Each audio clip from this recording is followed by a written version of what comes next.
In front of me is OnePlus 5T, and today I would like to show you how you can turn on and use keyboard Clipboard.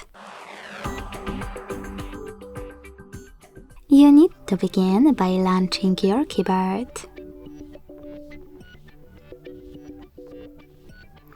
When you're ready, click on Clipboard at the top of it, and use this switcher at the top right corner to activate it.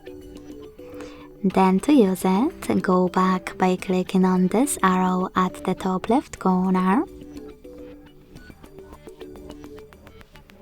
And after switching to standard keyboard, copying or cutting any text.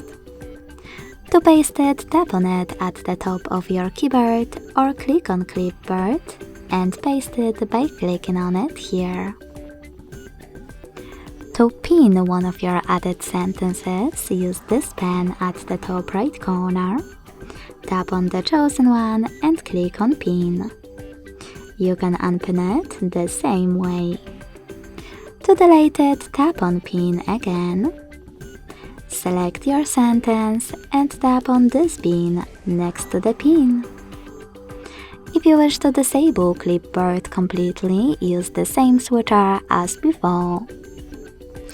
Thanks so much for watching. If you enjoyed this video, leave a like, comment and subscribe. Bye!